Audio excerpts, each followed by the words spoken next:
Hello, I'm Grant Bartley. To answer the philosophical riddle of whether humans have free will, we need first to understand what free will is, or at least what it would be. My goal right now is not so much to prove to you that free will exists, but to work out what free will would be if it does exist. Unsurprisingly, the answer to the question what is free will be found by analysing the meaning of the terms free and will. To consider what free will must be will involve considering minds, brains, choice, freedom, determinism, causality, and reason.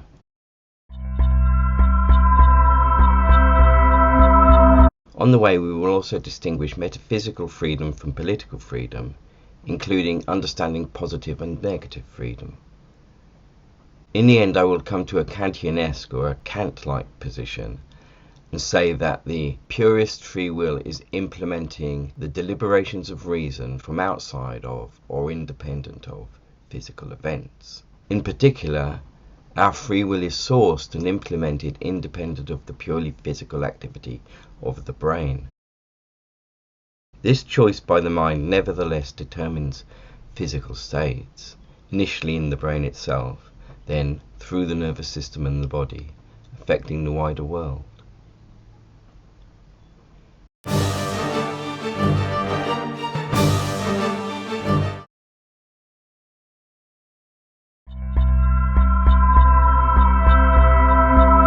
So let's define what it is we're trying to even discover then.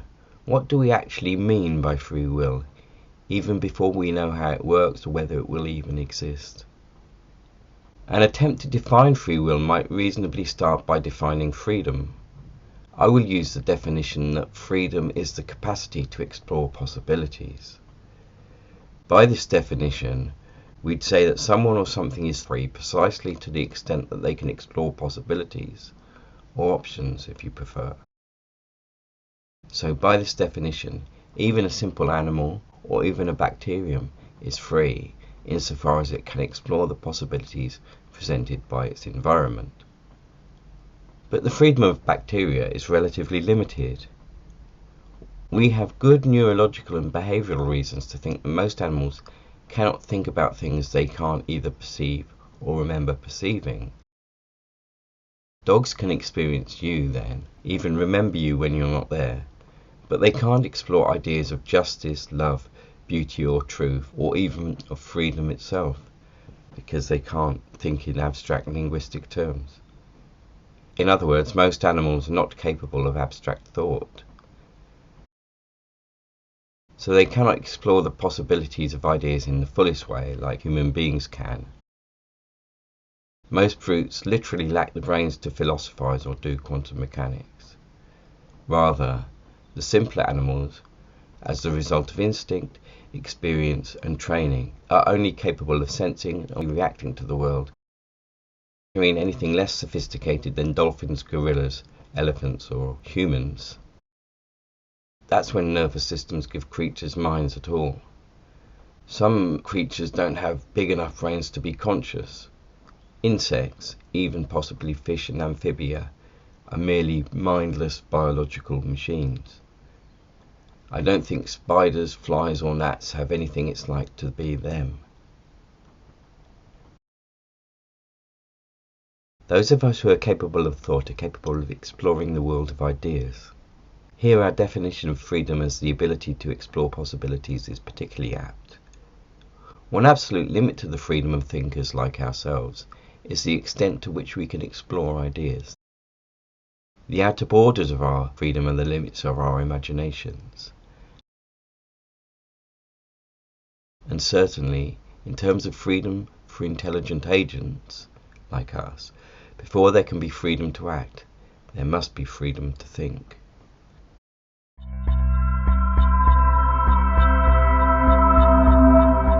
The power of the will, referenced by the term free will, might, for instance, be reasonably defined as the power of enacting choices made by a mind.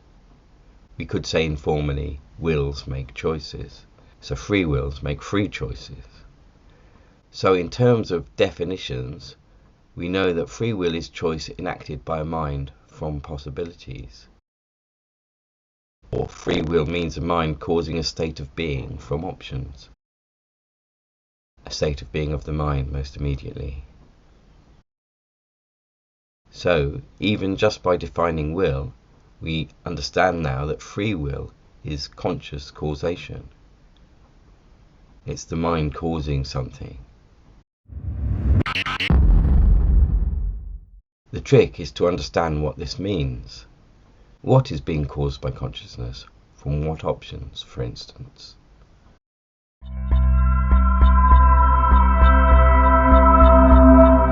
Our definition of freedom as the ability to explore possibilities fits well with the fact that free will involves choice, since to choose is to make a decision between possibilities.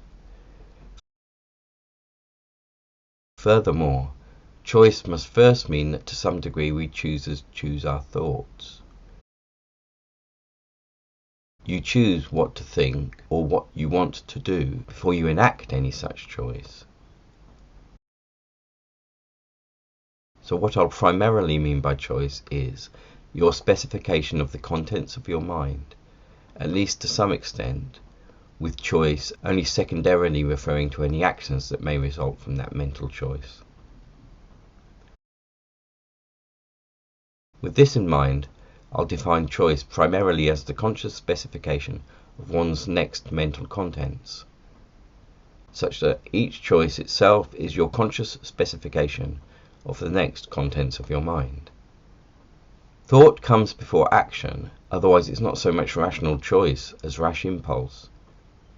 Indeed, if we don't choose mentally before we act physically, we're not talking about choice at all. We're talking about an automatic response. Any action not preceded by thought is not a choice, but a reaction or an impulse. So, before any chosen bodily movement can be enacted, there must be a choice to move. Anything not a deliberate, conscious choosing between options, I don't think is properly called choice. For example, strictly there can be no such thing as unconscious choice. Non-conscious brain signal processing is not choice, but something which happens automatically, biochemically. By definition, when we talk about subconscious or non-conscious brain activity, we're talking in terms of only physical causes, not in terms of any direct influence of conscious choice or will on that activity. Most of the brain's activity is not directly associated with the making of conscious choice, and so is evidently automatic in just this way.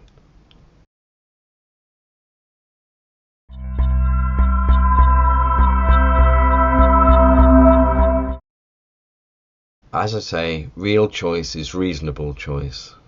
In order to be a choice at all, rather than some arbitrary impulse, free will must operate under the influence of considerate reflection. Acting for no reason, or where reason is of so little influence as to make the choice practically arbitrary, is equivalent to behaving randomly.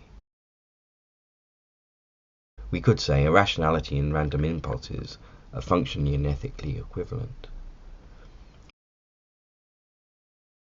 This includes moving your mouth to speak.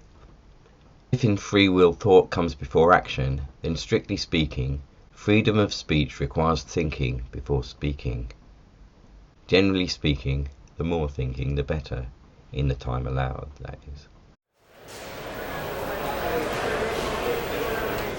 Since we're taking freedom to be the capacity to explore possibilities, and will is the enacting of choice, and choice is primarily the specification of one's next mental contents, putting this all together means that free will is primarily the capacity to specify one's mental contents from a range of possibilities, and only consequently enacting this choice.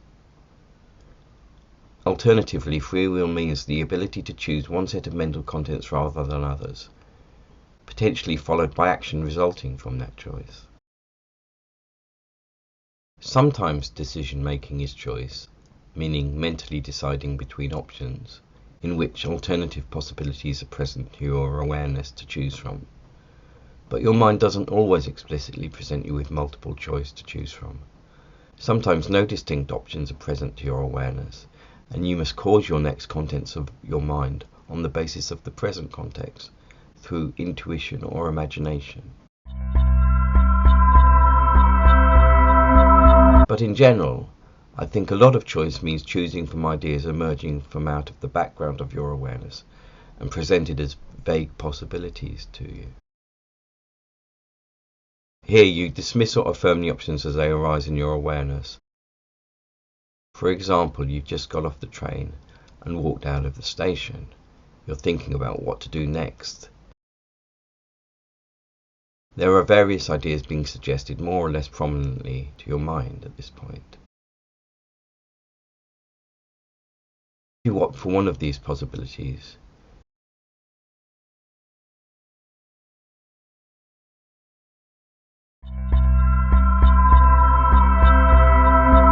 the question we'll now be considering are, what might the freedom to choose our contents of mind involve? And does this sort of causation actually happen? Metaphysically rather than politically, someone who believes there is free will, that is, that there is autonomous mental content determination, let's call it, is called a libertarian. On the other hand, a promoter of the idea that there is no real free will is called a determinist, because for them all your so-called choices are predetermined by previous events. For the hard determinist, free will is an illusion. There's only the inevitable flow of physical events causing other events, and your mind somehow emerges from that. Besides the libertarian and the determinist, there are compatibilists who believe that despite all the movements of our brain molecules being predetermined, our mental responses are nevertheless still choices, because these illusions of causation would be the choices we would make if we were actually free to make them, or something like that.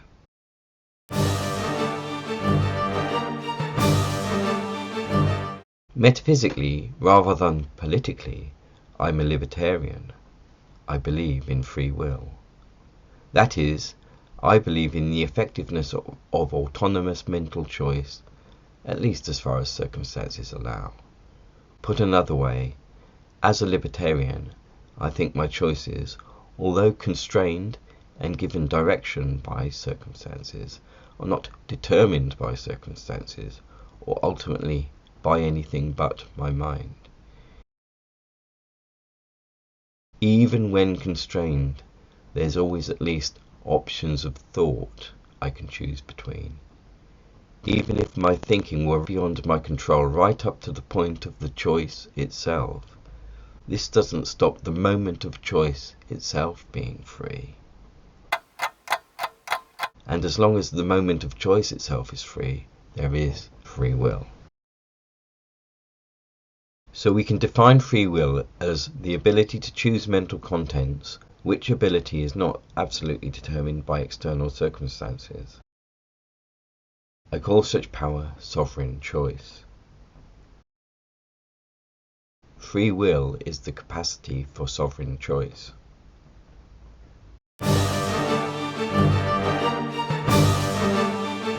So what does free will, also known as sovereign choice, require?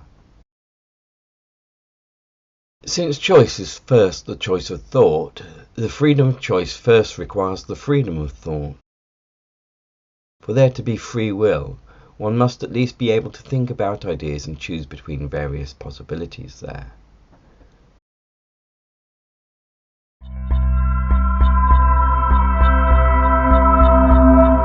But what does being free to think about and choose between mental options itself require? Fundamentally two things, I think. A mind to think with, and a variety of things to think about. We might put this in a nicely symmetrical way by saying that the freedom of thought requires both a mind capable of exploring possible ideas and actions, and possible ideas and actions for that mind to explore. This immediately indicates the two primary types of limitation to the freedom of thought, which are limitations on the mind doing the thinking, and limitations on the information the mind is doing the thinking with. Concerning limitations on the available information, consider that with the rise of the internet, we each already have access to more information than anyone in the world before. So that's the information dimension of freedom fully taken care of, right? Clearly, the pattern of internet use is not often one of maximizing freedom of thought. Information simply being out there somewhere is not enough to guarantee useful access to it. Generally, instead, internet use seems to favor the confirmation of already held ideas and slow random walks into new territory. This idea non-randomly walks us quite nicely into the issue of freedom being limited by the mind exploring the information. For instance, what you're incapable of imagining, you're incapable of looking up. That's a fine paradox about mind expansion for the digital age.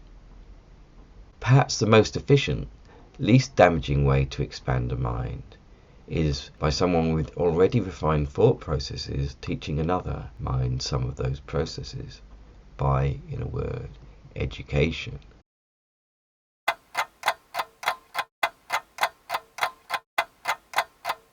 Indeed, as essentially thinking beings, I think we have an essential or intrinsic duty to promote good thinking, or at least better thinking, in ourselves and others. More generally, investment in improving the intelligence of life is the only intelligent way that the free development of thought can go, since anything but improving mind is unintelligent. And it turns out that freedom to think is the mind's oxygen.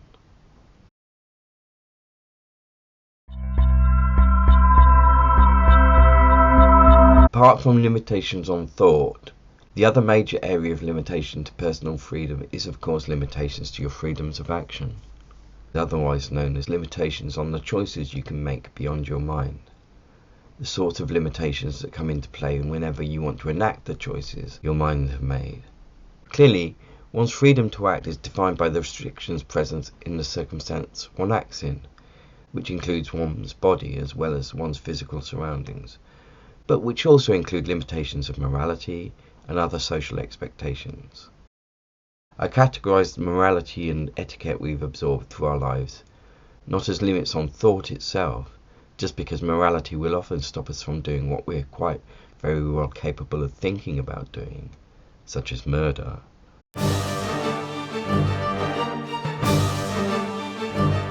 In the context of limitations on practical freedom, I must mention Isaiah Berlin's useful basic definition between freedoms.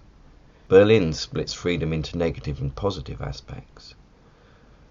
Negative freedom he defined as freedom from constraint or coercion. Positive freedom, on the other hand, is the capacity to do something. That is, the freedom of having the resources and capabilities necessary to enact your choice. For example, you might have both the positive freedom of being physically able to swim, as well as the negative freedom of being allowed to swim in a certain river.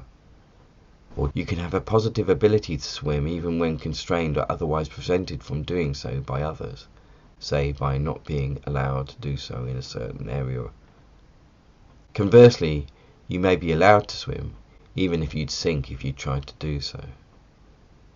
These alternatives illustrate that to be functionally free, you need both positive and negative freedoms, the resources to do your choice, and no constraints against doing it, or no effective ones anyway. Indeed, the extent of your practical freedom can be defined in terms of your positive and negative freedoms.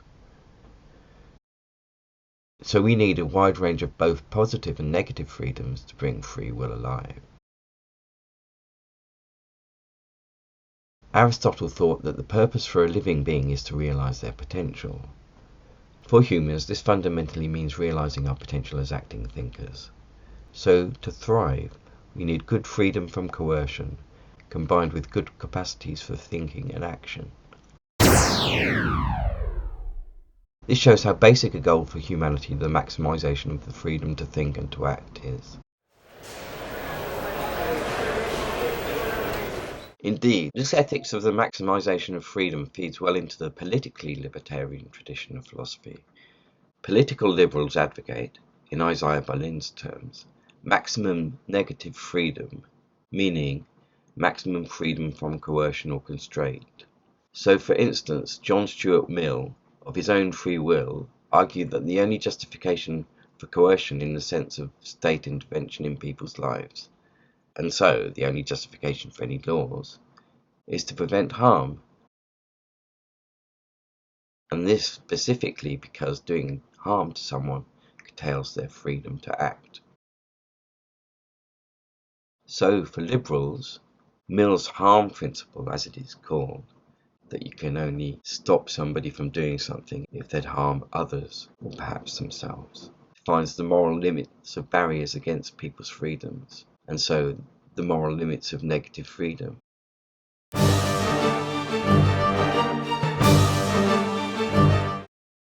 If we have moral rights to negative freedom from undue coercion, what about moral rights to positive freedom?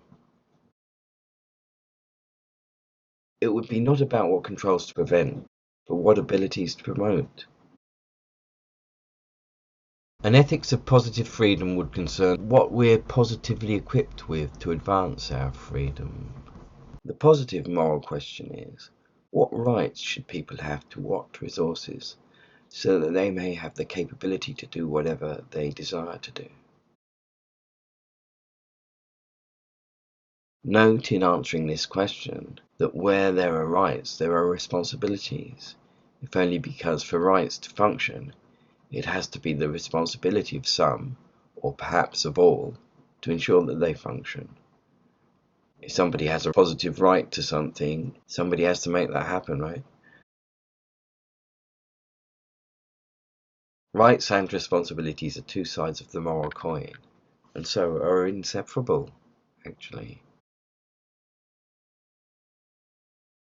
As well as the human right to be free to think, and our politically liberal responsibility to not harm others, both negatively shaped conceptions of freedom, we arguably might add a moral responsibility to promote positive freedom, that is, to enable people's ability to act by resourcing them adequately.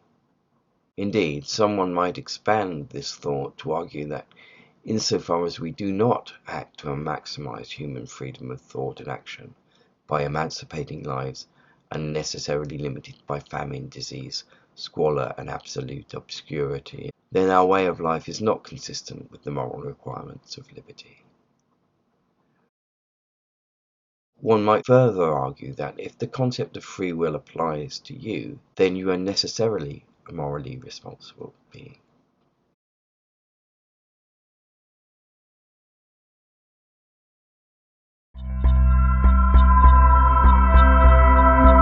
To get a better picture of what free will involves, let's consider the most popular reason to not believe in it: determinism. As I've already indicated, there are varieties of determinism.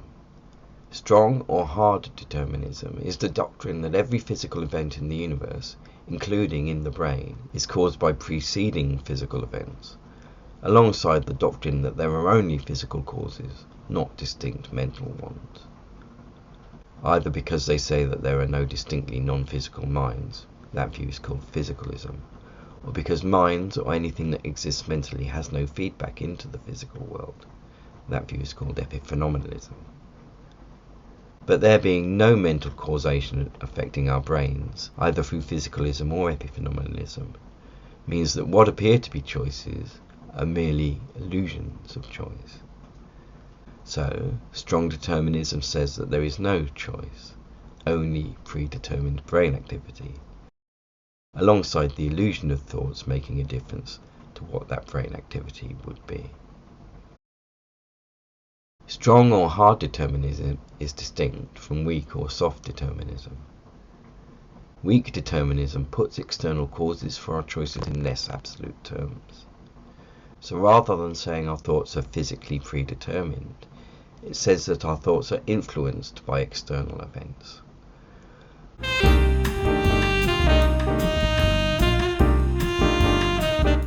For instance, a weak determinist might say that someone is a criminal because of experiences that made and make him what he is. In the most immediate sense, this might refer to his addiction to crystal meth, for instance, and this addiction was itself provoked by a violent upbringing and being moved from home to home. Soft determinism works on many levels and not just for the nasty things in life. Someone might say, for instance, that their liking or disliking of classical music was due to their being exposed to it as a child, and so on for many of the other character traits people may possess, which affect their decisions. Soft determinism is undeniably true. Our characters are all significantly the result of factors beyond our control which influence their formation, including our genes, our family circumstances, the number of siblings we have or had, and our birth position and our cultural environment, and specifically the set of personal experiences unique to our own lives. However, let me make it absolutely clear that to affirm that people have free will does not imply that their freedom is unlimited or unaffected by anything, including the accidents of history which make us what we are. Even the most ardent libertarian allows that our choices are somewhat constrained, even to some extent directed by factors beyond their influence. Yet soft determinism also allows that we can resist the experiences that have shaped our characters by choosing differently than our characters generally encourage. What gives us free will is that even given all the factors coercing or otherwise influencing our decisions, there's still room for the making of choice not absolutely determined by those influences. Indeed, whatever forces act upon someone to influence or constrain their choice, free will requires only that the moment of choice itself must be free.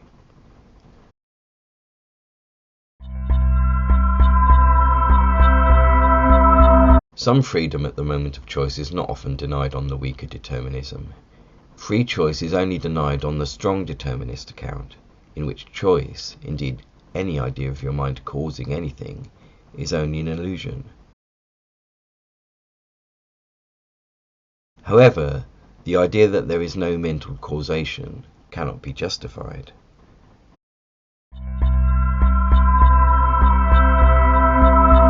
For a start, for a strong determinist to establish strong determinism as plausible, a significant batch of strong evolutionary questions about consciousness and choice need to be answered, such as, if conscious causation isn't real, why did consciousness evolve at all?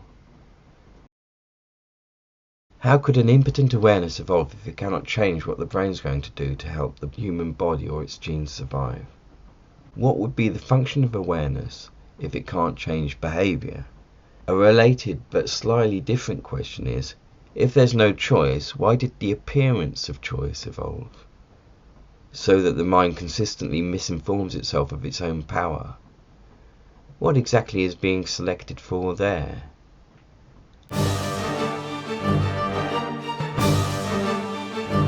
Since determinism cannot answer these questions well, we can know that determinism is false. We can at least say we have good reasons to distrust strong determinists until they can give good answers to such basic evolutionary riddles as why consciousness and the appearance of choice exists at all. Determinism is also contradicted by every experience of making a choice you've ever had. But why would you discount that evidence unless you've already made up your mind it doesn't count? Determinists unjustifiably ignore the evidence of the experience of choice because they want to put the metaphysical assumption that all causation is physical above the evidence. Strong determinists merely dismiss a core human experience of choice because it doesn't fit their dogma, and they do so without being able to explain how or why that experience could exist. On the contrary, I would say our experience of choosing, which is ever present in our waking life, is too authentic to plausibly be an illusion. The onus is on the determinist to show why this evidence doesn't count. They must prove that free will is an illusion, not just assert that it is. Determinists have a big problem with morality too. Ethics needs free will. How can we blame a burglar or a murderer if his burgling or murdering is the result only of causes he didn't himself choose? You might suggest this shows that morality itself is an illusion. But I would say if you don't think that things such as rape, torture, the killing of innocents, racism, sexism, and many other evils are actually morally wrong, then you're either lying or a sociopath, the latter meaning that you're deficient in your moral perceptions. So another argument for choice can be put in the form of the logical syllogism modus tollens. The argument goes like this: if strong determinism is true, there is no such thing as moral responsibility. But there is such a thing as moral responsibility, so strong determinism is not true.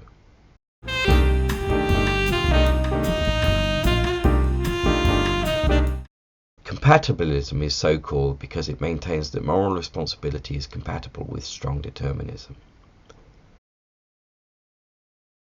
We are nevertheless moral agents because our choices are justified by reasons. But to me, compatibilism is the wolf of determinism wearing a sheepish guise of moral respectability. It seems to work by giving the mere illusion of choice moral responsibility, but this would be responsibility an illusion couldn't have. Thinking that we're choosing when we're not doesn't make us responsible for our acts, any more than we'd be responsible for them if we were hypnotized into doing them. There, we're also thinking that we're choosing our actions when we're not. For all these sorts of reasons, the onus is on the determinists to demonstrate their claim about physical causation being the only causation, before presuming that there is no such thing as choice.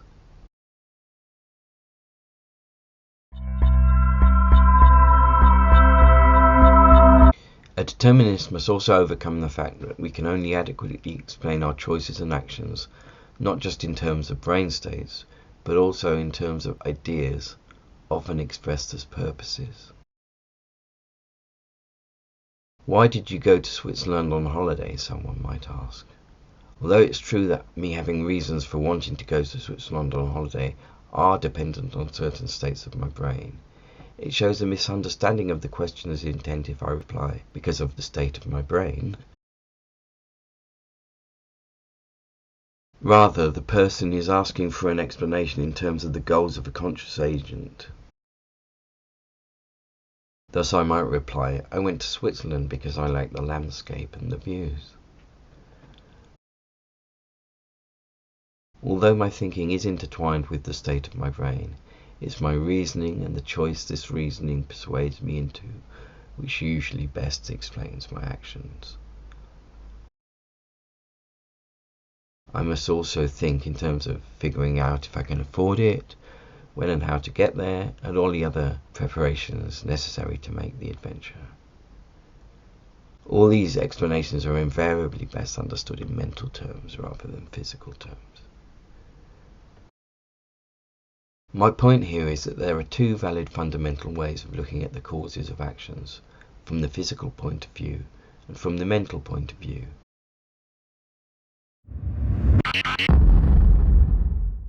Whether the physical or the mental should dominate in the explanation depends on the question being asked.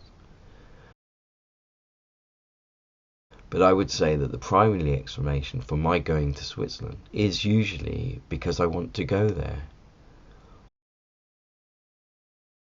The principle I'm getting at is that the states of one's brain cannot themselves adequately explain choice.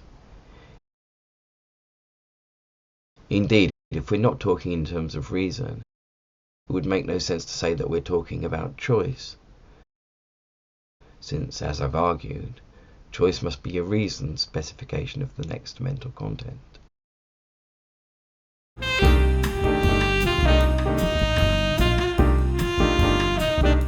For embodied beings like us, there must be the underlying brain activity too.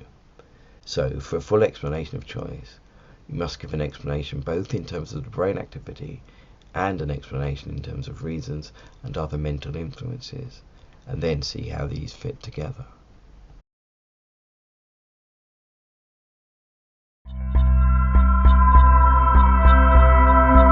To be free, choice must not be absolutely determined by anything, including reasons. Unfortunately, if our reasons determine our decisions, we're not in control, our reasons are. But for free will, it must be you, freely operating your will, uncontrolled.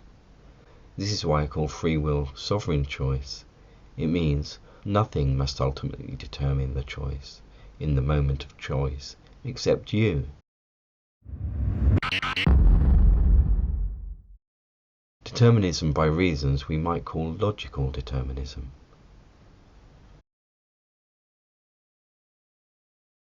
So we need our choices to be not completely without reasons, otherwise we would be talking about only a random response to stimuli. But we would also need to avoid saying that our choices are completely determined by reasons. Rather than either extreme, then, we can say that free will must be well informed by reasons, but not necessitated by them. To be free, your mind must not be forced to its decisions by the ideas it's employing, but reasons nevertheless must influence your choice, or even persuade it. Or, as Gottfried Leibniz puts it, the will determines itself by itself, following the motive of the good recognized by the understanding, which inclines it without necessitating it. He means that reason inclines the mind towards a good choice, but its choice is not necessitated by its reasons. We might say, in choice, your mind is the pilot of your will, and your thoughts and reasons are winds of information you tack your will's sails to.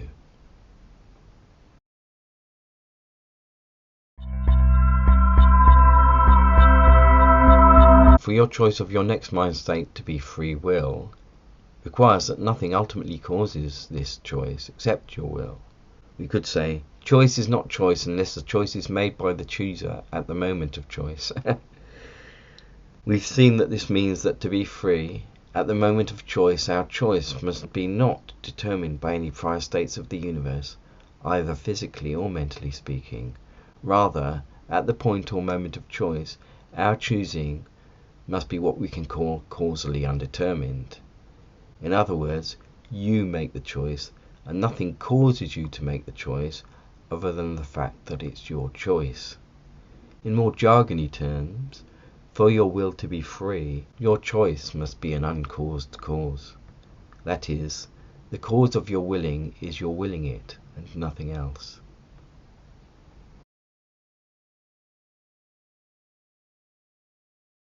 Moreover, since choice, if it exists, must involve mental activity not physically predetermined, choice must in some sense be independent of the physical activity of the brain, so as to not be predetermined by that system of physical causes.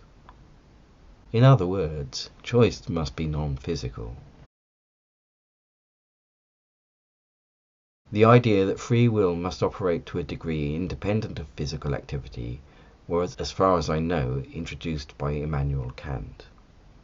Kant calls the will transcendental, by which he exactly means that in order for it to operate, will must not be part of the causal system of the physical world, or at least that's part of what he means.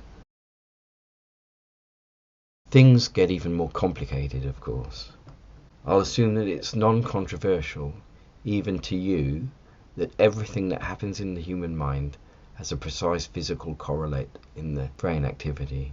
A specific set of neuronal activity accompanies each specific set of mental contents then. In short, this means that a specific brain state underpins each mind state.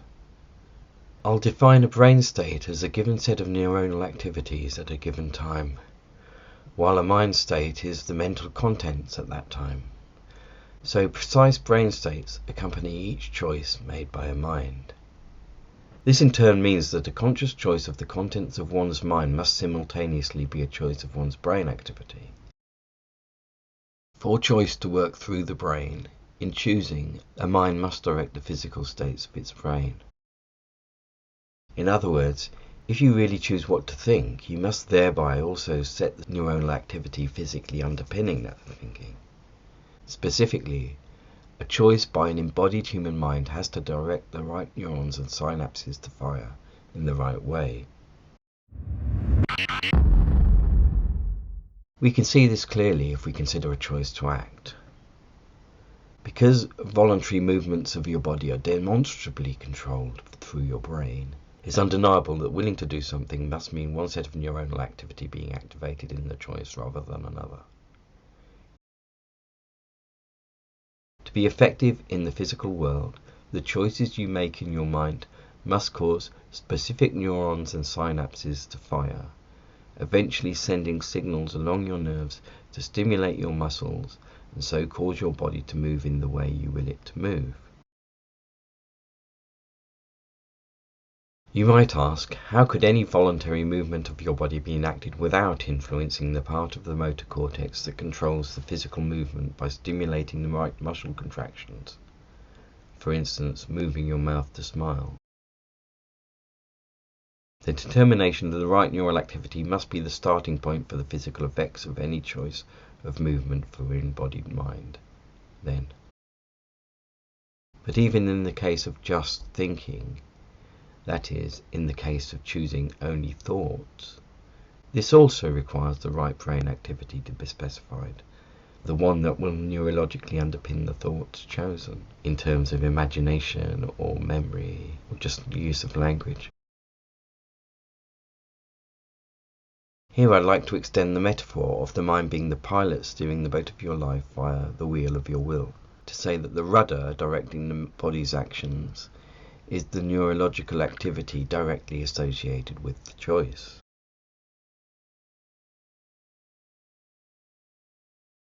But just as the boat does not pilot the pilot, so the brain's activity does not pilot conscious choice.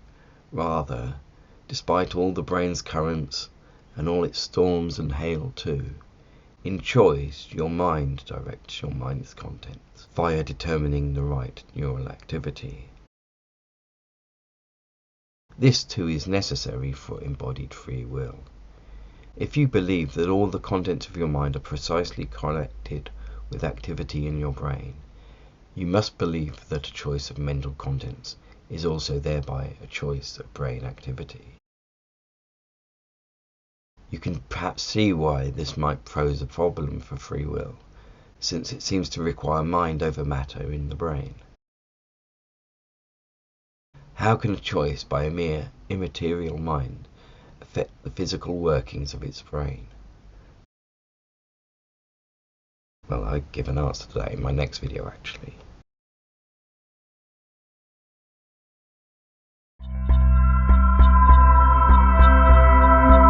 What is free will? Allow me to summarize my choice of ideas. Freedom is the capacity to explore possibilities, and will is aware causation in action.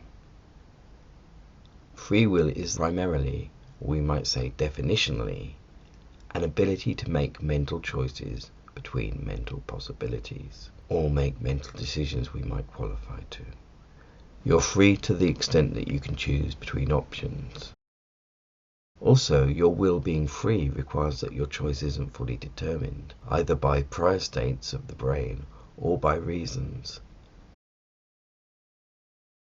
Rather, real choice only happens when a mind, seeing options to make a choice between, or perceiving a situation it must make a decision about, makes an ultimately uncaused choice.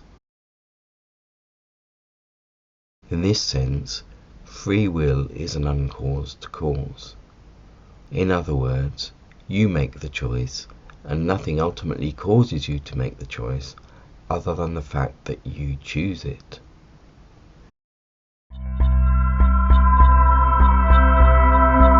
Choice being undetermined by reasons does not necessarily mean that choice is unreasonable.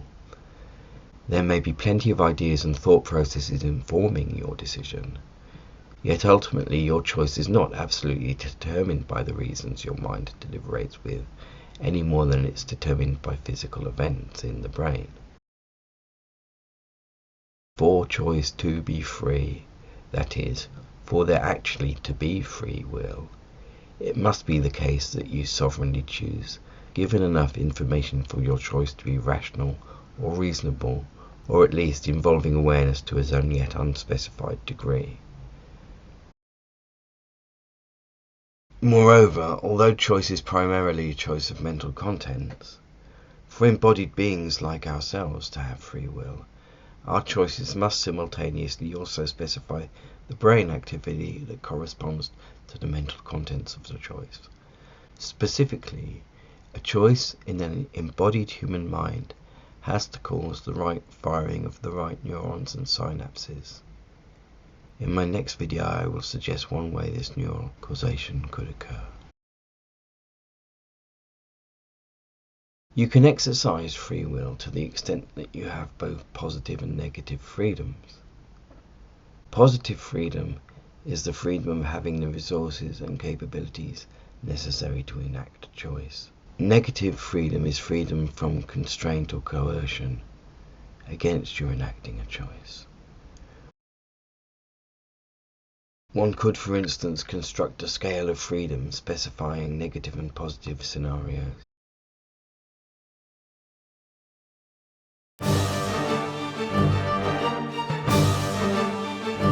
Insofar as you can mentally cause things to happen, that far you have free will.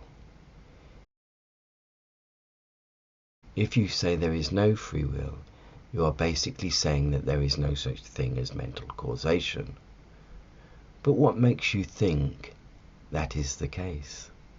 Why, in particular, would consciousness exist if it doesn't do anything?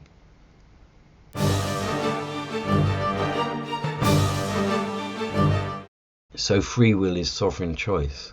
It's the mind autonomously specifying first its own contents.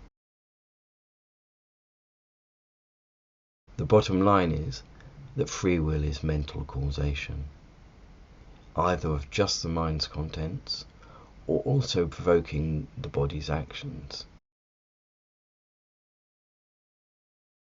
With free will, no absolute influence acts upon a choice other than the fact that the person chooses that choice. This means that we're all still morally responsible.